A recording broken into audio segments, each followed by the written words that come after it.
Om Asato Ma Satkamaya Tamaso Ma Jyotirgamaya Mrityorma Amritam Gamaya Aviravirmagethi Rudrayate Dakshinam Mukham Tenamam Pahi Nityam.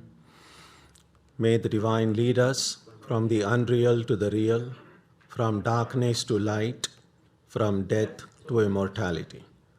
May the Divine Consciousness fill our hearts and protect us.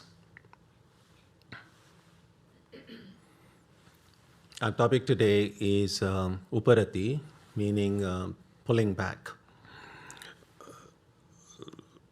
As many of you are aware, in the last few months, we have been taking a look at some of these basic practices in Vedanta. Many of us, most of us, I imagine, see ourselves as students of Vedanta, and sometimes the way Vedanta teachings are given and the way they are classified can sometimes seem very overwhelming. First of all, there are the four yogas. There is the Jnana Yoga, Karma Yoga, Bhakti Yoga, and so on.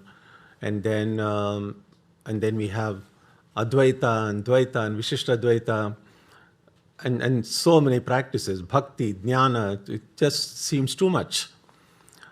So a question can arise: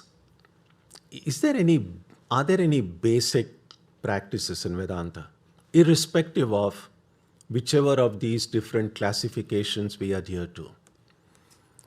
And it's possible to say that there are at least 4 basic practices. In Sanskrit, they are called sadhana chatushtaya. Some of these we have seen over the years. Many of these I'm presently writing in the Vedanta blog on the website. The first one, and traditionally they are enumerated in this order. The first one is viveka, meaning discernment. Simply meaning looking deeply at everything, not taking things superficially. Only when we look deeply, then are we able to see some of the subtle nuances. Things which appear shining, if you look deeply, you might find that shine is very superficial. They are not so shiny if you look carefully, and so on. And so distinguishing between what is right and wrong, between what is real and apparent, all this becomes possible when we look deeply. Then the second practice is called detachment or vairagya. In other words, when I look deeply and I'm able to distinguish between what is healthy, what is unhealthy, what is right, what is wrong, then the next natural step would be to then keep my distance from everything that is unhealthy, everything that is not good for me, everything that is destructive. Ultimately, holding on to what is real and keeping the unreal, the apparent, away. So that's the second step. In the third Vedanta basic practice is actually a collection of 6 separate practices. And they're we can see later on why they are all clubbed together. They are called Shamadhi Shat Sampatti. Shat Sampatti means 6 treasures. And they are again generally enumerated in this order. Shama means restraining the mind. Dhamma, restraining the senses. Uparati, which is what we'll be seeing today, pulling back the senses when they stray away. Titiksha, meaning forbearance. Samadhana means concentration. And then Shraddha, means deep faith. And the fourth and final practice is called Mumukshutvam, meaning that intense longing, intense desire to reach the supreme goal. So irrespective of whichever path we may follow, I wouldn't even limit it to what gets traditionally understood as Vedanta. If we see ourselves as spiritual seekers, no matter which tradition is our primary focus, we'll find that all of these practices become relevant. Looking deeply at everything, keeping my distance from everything that is self-destructive or harmful, having the mind and the senses under control, having faith, having a power of concentration, and then that, of course, the longing for the ideal. Because why would I take all this trouble to do everything and yet not have any ideal to strive for? So, as we can see, all these four basic practices are very logical, and in many ways, you could say very universal.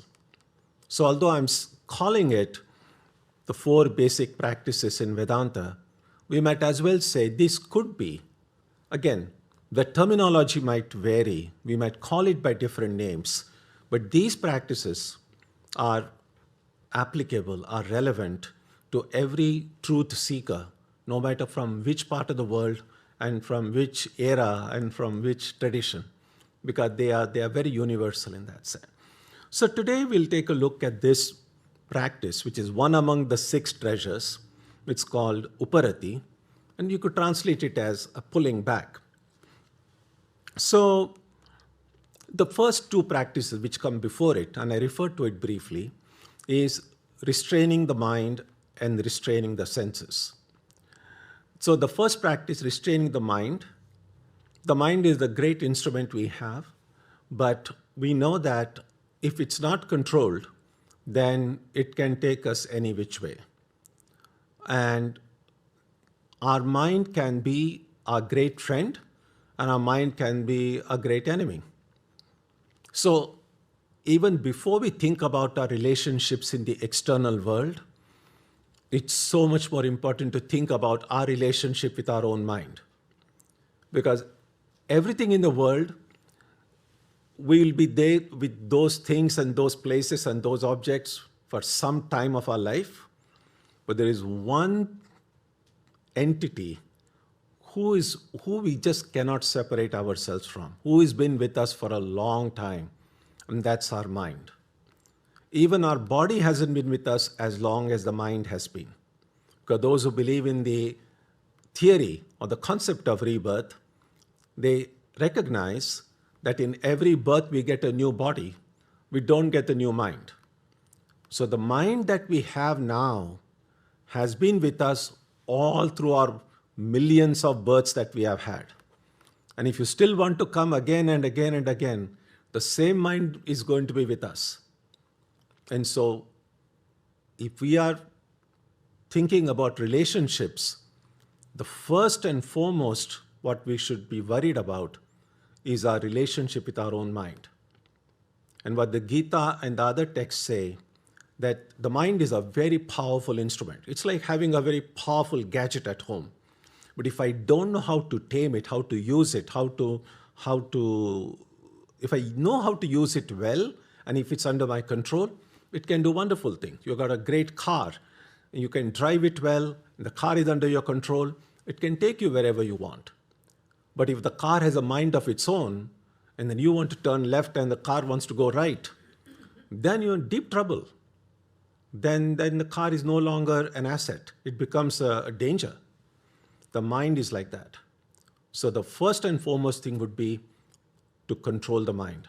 Because mind, which it's again, oftentimes the analogy of a pet comes to mind. If you have a dog, and those of you who have dogs, if you have trained your dog well, the dog can bring so much joy. It's an amazing thing how much joy a good, well-trained dog can give. But you also know that if your dog has a mind of its own and doesn't care for what you do or what you say, then that same pet can be a very nuisance. It will no more be a pet then. Mind is like that. A lot of other things in life, as I said, you can somehow distance yourself from them. We can never distance ourselves from our own mind. So it makes all the sense that our mind should become a friend. And so that's one of the major practices in spiritual life. It's called shama, that is getting the mind under control, disciplining the mind, teaching the mind, training the mind. And then the next thing is, of course, the senses. The senses, the mind is difficult enough. The senses are also difficult to control. We might think we have control, but not so much. Now, with eyes, at least we can say, if I don't want to see what's in front of me, I can close my eyes.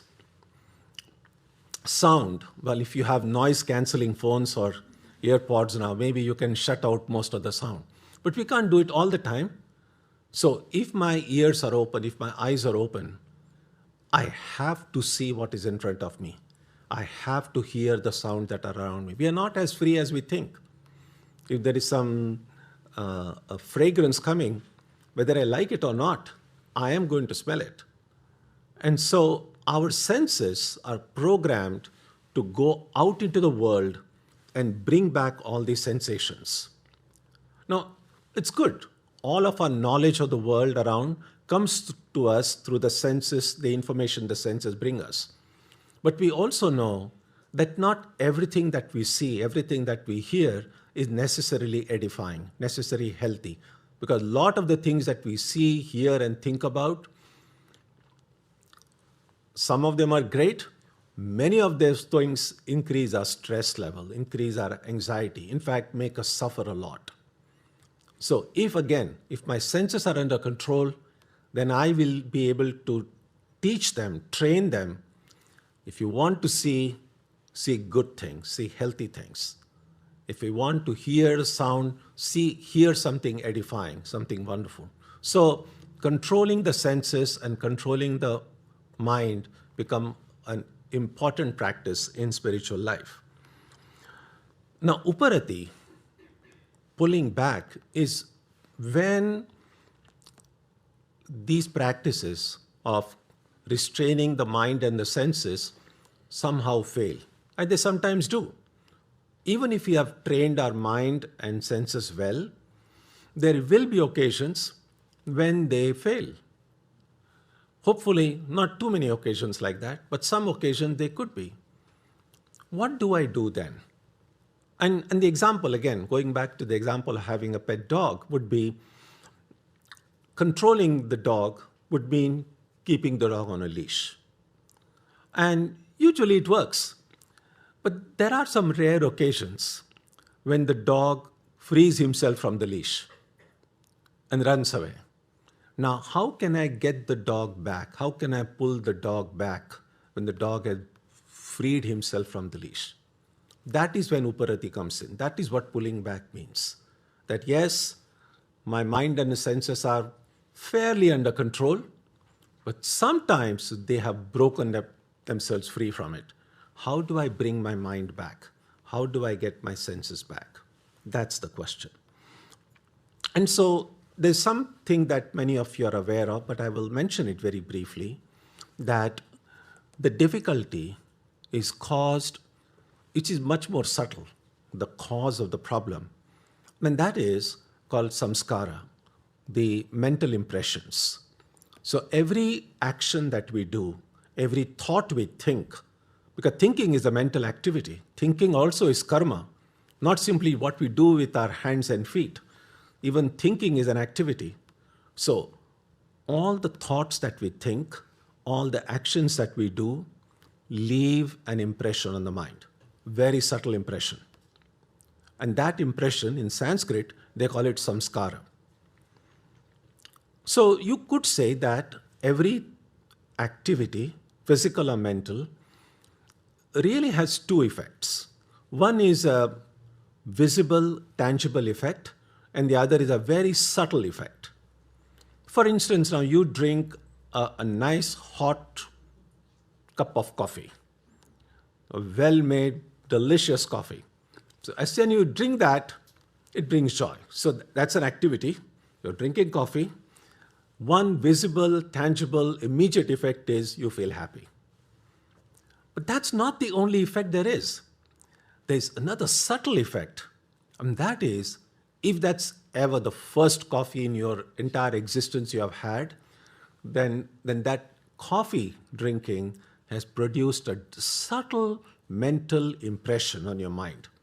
Call it the coffee impression, or call it the coffee samskara. So what does this coffee samskara do? It just lies there in the basement of the mind, in the unconscious part of the mind. Now, it needs a trigger. The trigger could be internal or external. By trigger, I mean simply this. You have had this first cup of coffee, you really liked it very much, and then next day you're going for a walk and you pass by Starbucks. Now, seeing that Starbucks, immediately know there's a coffee available there. So that kind of an external trigger, seeing something that is connected with the impression inside, or the internal trigger could be, I suddenly, when I'm going for a walk, I remember, oh, yesterday I had coffee and that was really great. Either of these two things, these triggers, internal or external, are enough to stimulate that seed, that impression in my mind, and it bubbles up in the conscious part of my mind. Just like when you have you're boiling water, for instance. In the beginning, it takes a while, but after some time, bubbles start coming from the bottom of the pan in which you are heating the water. This is like that. The impressions which are in the basement, as soon as it gets a trigger, it comes up. That coming up of those impressions, they come up in the form of desire. And that's in Sanskrit, they call it vasana. So a coffee impression will produce a desire for more coffee. So an impression is what makes me want to repeat the action that has produced such pleasant joy or happiness in me. So as soon as I see the Starbucks, a desire comes up. And that happens to all of us, not just with coffee, with many other things. And so a desire comes up. So every time a desire comes up in the heart, remember, behind that desire, there was some samskara inside, hidden, which raised that desire. Now, once the desire comes up, what do? We are not helpless. A desire comes up, then it's the will that comes into play. Now, the will can decide, should I grab this desire or should I just leave it alone? And there are times when a desire may come up and you may say, no, I'm not going to grab it. For instance, now, I've been speaking so much about coffee the last 5 minutes, I think. And I'm sure many of you, or some of you at least, love coffee. So when I'm mentioning all this, a desire for coffee that comes up in your heart, it's pretty understandable. But then I think most of you will recognize it will be rude now to get up in the middle and suddenly go out and for coffee. So you said, no, this is not the right time. So your will really is telling your desire, no. It refuses to grab the desire, which is fine. But sometimes if you're walking along the road, you're passing by Starbucks, the desire comes, and then you say, yes, the will says, yes, I'm going to grab the desire. Then that desire is converted into what they call an intention. In Sanskrit, they call it sankalpa. So a desire, once your will grabs it, becomes sankalpa or intention. And then you start walking towards the Starbucks. And then, of course, you go, you order a cup of coffee, and then you get it. So your intention then, once you start drinking that coffee, becomes action, karma. You drink that coffee and you become happy again. Now you might think, that's it, done. No. Now that you had a second cup of coffee, you have added one more impression, coffee impression. So if you had only one impression before, now you have two, which means statistically, the probability of that desire rising again has already become double. Think about how many cups of coffee you have had. Well, not just coffee, how many things we have done, how many thoughts we have thought, not only in this life, in the billions of lives we have had. You can just imagine these gazillion impressions in our heart. And they are so subtle, they can occupy very limited space. And they are still just like a unlimited space in your hard drive, you could say. They are so subtle. And all of these impressions are waiting to pounce up. The more we keep on repeating an action, the more similar samskaras are created, the greater the possibility or probability of that desire springing up, because the triggers exist all around us. So it becomes kind of a vicious loop. Desire, intention, action, more impressions, more desires, more action, just goes on and on and on. Which is why we need discernment. Which is why we need to look deeply that all of these desire, just because the desire comes up doesn't mean I have to just go and fulfill it. I just have to pause. Now, desires sometimes get demonized in religious literature, as if desires are bad. I don't quite agree with that. We just have to look deeply at every desire and see, because some desires are great. If sometimes a desire comes up, maybe those samskaras exist also. I must every morning go for a nice long walk or go jogging. That's good for my health. That's a great desire. We shouldn't say no to that. Or if we have a desire, I would like to spend more time praying and meditating. Great desire. Say yes to it. But we need to first look deeply, to look at the desires in our heart, to find which of these will make me better, which of these will make me stronger, physically, mentally, emotionally, spiritually. If anything that makes me stronger in some way, anything that takes me closer to God in some way, we should say yes. But if we find something is going to make me weaker, something is going to somehow take me away from my ideal and my goal, then we should have the strength, the courage to say no. So when to say yes and when to say no, that is what discernment is all about. And saying no and keeping away from it, that is what detachment is. And so this restraint over the mind and the senses comes through both discernment and detachment. Swami Vivekananda said these words. I'm quoting him. Most of our time is spent in thinking about sense objects, things which we have seen or we have heard, which we shall see or shall hear, things which we have eaten or are eating or shall eat, places we have lived and so on. We think of them or talk of them most of our time. One who wishes to be a Vedanta student must give up this habit. That's a tall order. What it means is this. Yes, we have got minds. The mind will think. We have got the senses will bring information. We have got all these things. But can I have good filters in me so that I'll allow only good thoughts, helpful, useful things to go inside and filter out? We know.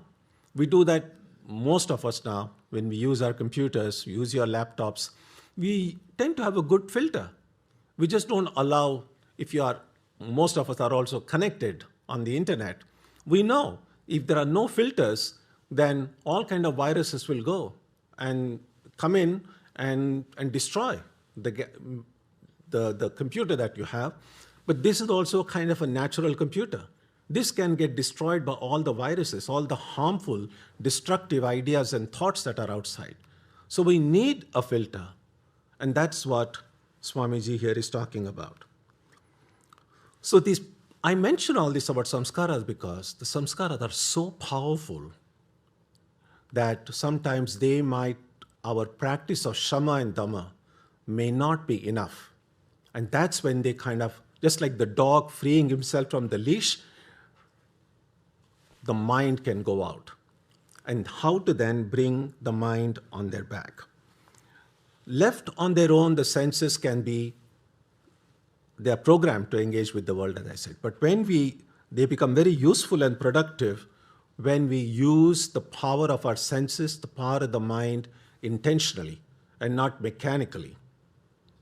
So if we live just mechanically, then there isn't that much difference between us and machines. Machines also do things mechanically. And if we do the same thing, then, and sometimes that's what they say. AI, now there's so much talk about AI and people are kind of charmed by it or disgusted by it, and there are various kind of reactions to that. But the models that are available so far, they do hallucinate now and then. And that kind of a hallucination has been occurring in us already, even in natural intelligence, what to speak of artificial intelligence. And that hallucination occurs because we have not programmed our own minds well. And that's really the danger. So uparati, the practice of pulling back, consists in withdrawing the senses and the mind every time they break free. A simple word for that is just being aware, being mindful. There is a portion in a very ancient Upanishad called the Kena Upanishad, Pratibodha Viditam Matam, which means that can I be aware every moment of everything that is happening within me? Even people who are very connected with the world, who are kind of always on social media or on newspaper websites and so on, sometimes you might discover many of us know a lot more about what's happening in the world outside and not so much about what's happening in this fairly equally big or maybe bigger world inside. And that's what hallucination really I was referring to earlier. Somehow, the world outside seems so much bigger and so much more urgent in some ways that we feel whatever is going on inside us can wait. There is no hurry because only I have to deal with it. Nobody else knows what's going on inside me. I can take my own time to deal with it, but then I must know what's happening in the world outside. Now, I'm not saying it's not important. Of course, we should know what's happening everywhere.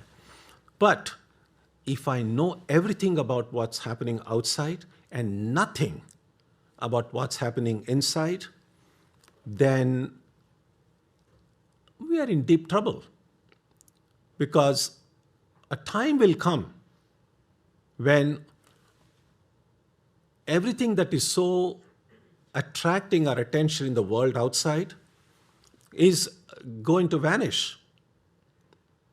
Well, it really happens every night, really. Every time we go to sleep, all of this world in which we have invested so much of our time and energy, it just vanishes.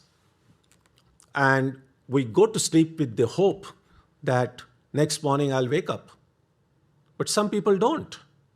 Many people pass away in their sleep. And so all of the time and energy I've invested into this external world, what has it come to? On the other hand, if I had also invested some amount of time and energy, what's going on inside, then that's a good investment. Because even when the world disappears, as it does every day, but eventually when we die, it will, what will not disappear is this stuff that is inside. The mind is not going to disappear. So I need to have some investment done of my time, energy, looking deeply what's happening here, because this is something that needs attention. In fact, all of the stress, anxiety, worries that we have, we might attribute them to factors outside of us, people, things, the system, and so on. But a lot of that has to do with how my mind is processing all this engagement with the external world. And so I must be at least as much engaged with my mind as I'm engaged with the world outside.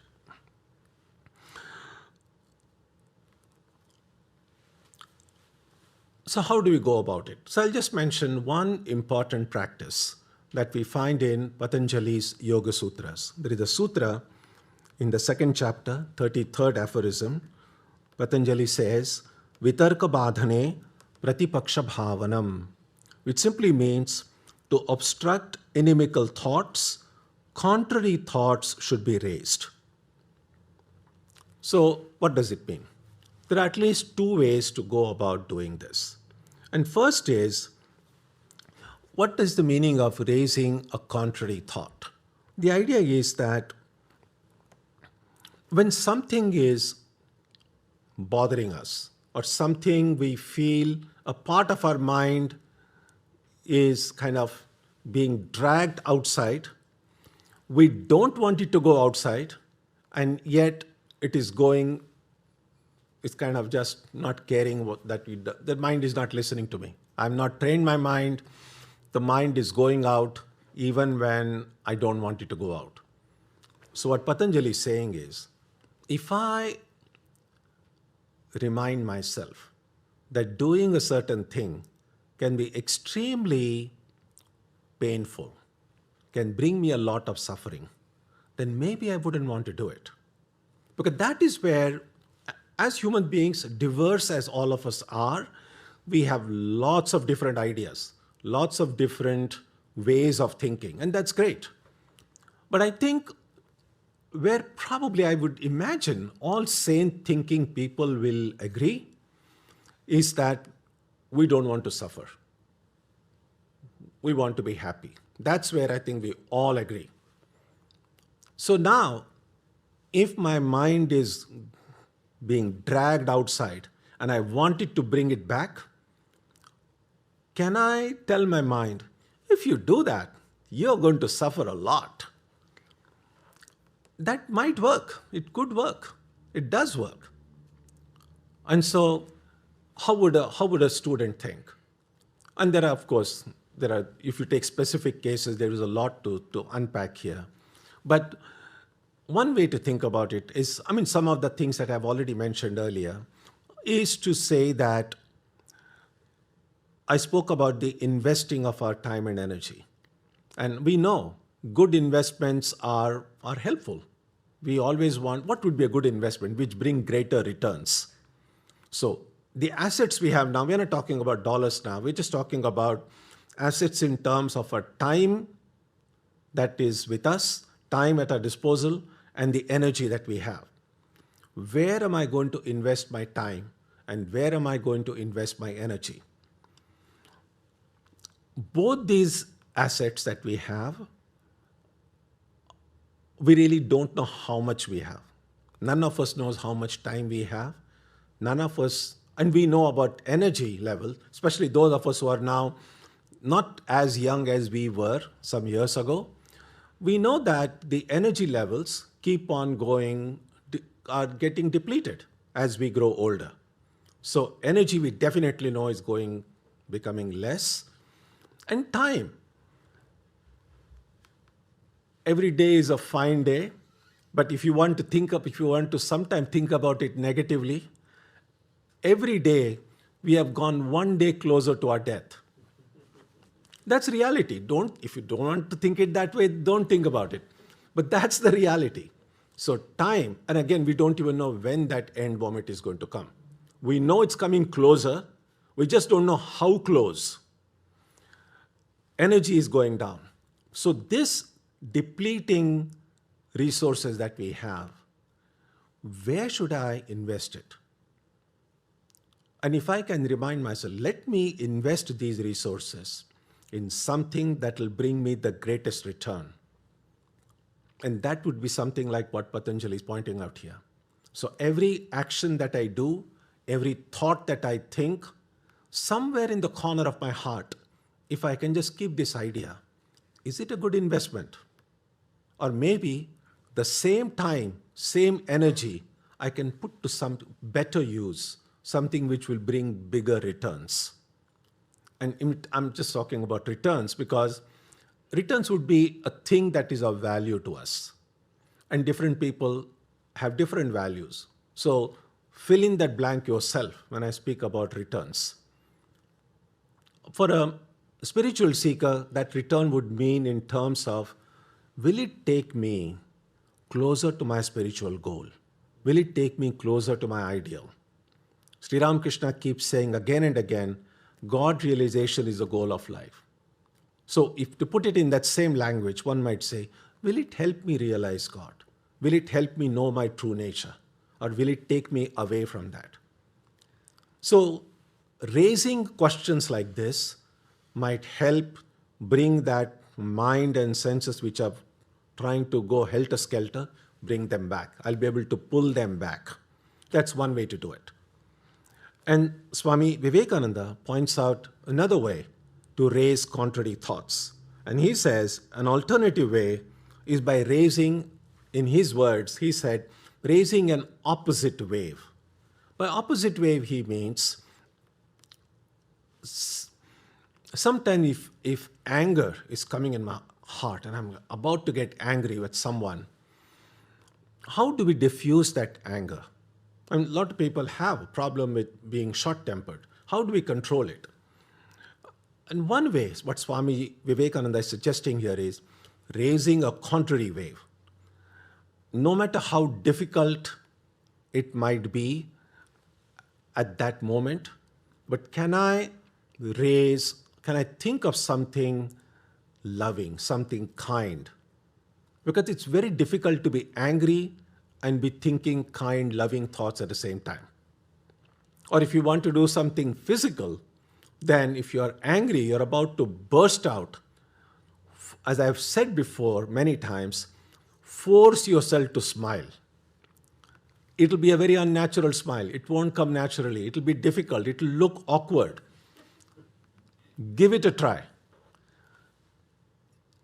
Unless you're some kind of a expert, you'll find it's difficult to be smiling and being nasty and angry at the same time. It just the muscular structure of the face will make it very difficult.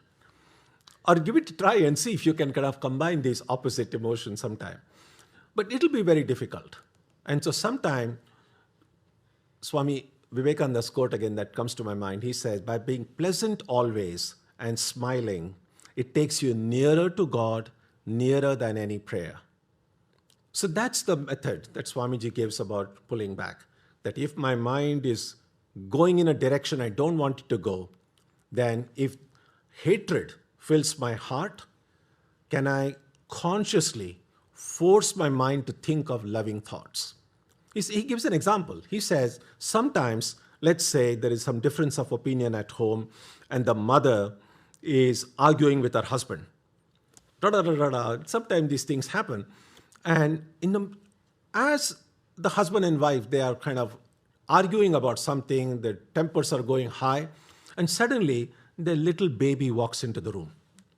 As soon as the mother sees the baby, they know, of course, most parents understand, don't create a scene before little children.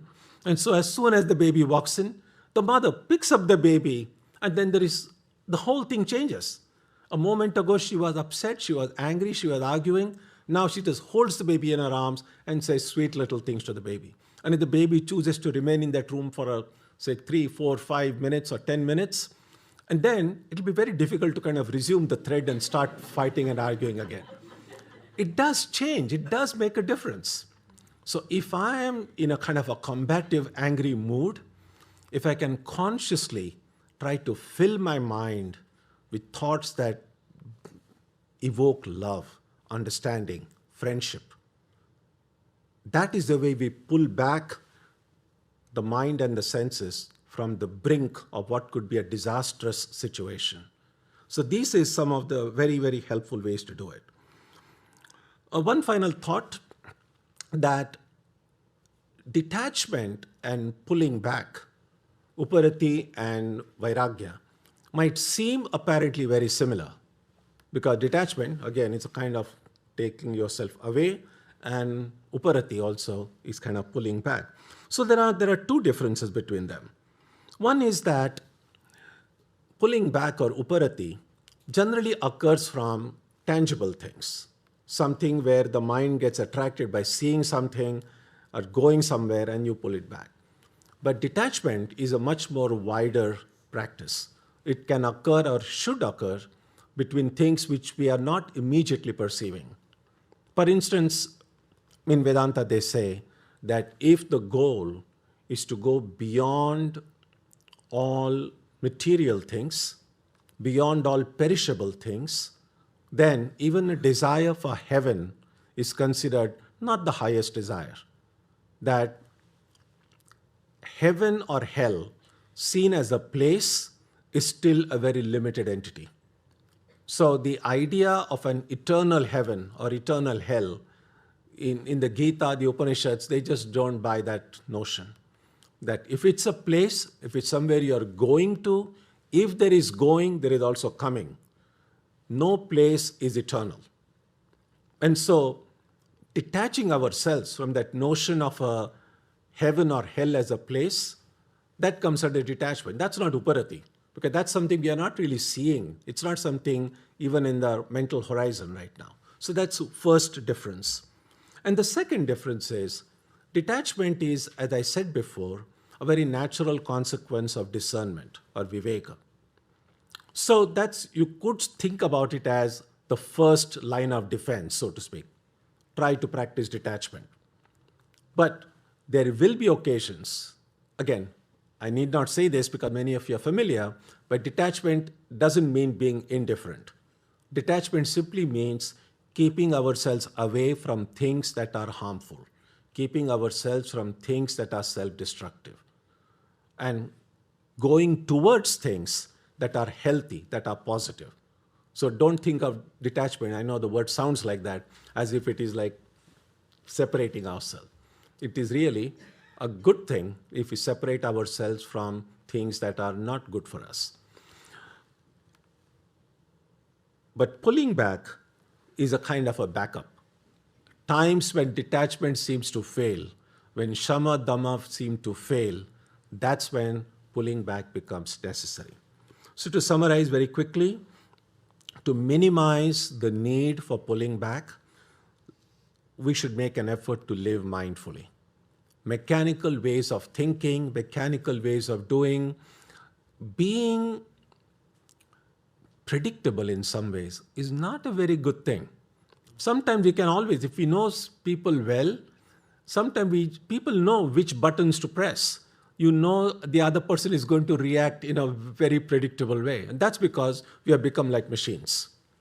But if we become mindful, then we will realize that some of the ways we do things, some of the ways we react, may be really good, and we should hold on to that, keep on doing that way. But maybe some of the ways we react, some of the ways we do, may not be that good. There may be a better way to react, a better way to do things. But we will know this only when our life is no longer mechanical, that we are willing to look deeply, willing to change if necessary, and willing to keep on learning. That's the first thing. Second is to remind ourselves of the harm that can occur through some of our actions and thinking. And finally, to intentionally raising healthy thoughts and cultivating healthy habits in general. By healthy habits, I mean simply, it's a very generic term. What does healthy habit mean? It simply means this: anything that I do or think will make me stronger, either physically, mentally, emotionally, morally. Swami Vivekananda's words again, he said, strength is life, weakness is death. So we need to be strong. We know weak people suffer a lot. Strong people suffer also. We don't want to be strong-headed. We don't want to be egoistic people. But strength, a real strength. And one final thought. People who are really strong are actually very gentle. They are very humble. People who are actually weak inside, they are the ones who feel the need to show their strength and kind of bravado outside. But that's not necessary. We can be strong physically, mentally, emotionally, and be very gentle, be very calm. The two things actually go always together. So a lot to think here. So I would encourage you to see how much this role of pulling back the mind and the senses in our own lives, what role is it playing in our lives, of what we need to look at and learn from our own reactions and our own actions. Om Jananim Saradam Devim Ramakrishnam Jagadgurum Padapadme Tayo Shritva Pranamami Muhur Muhu.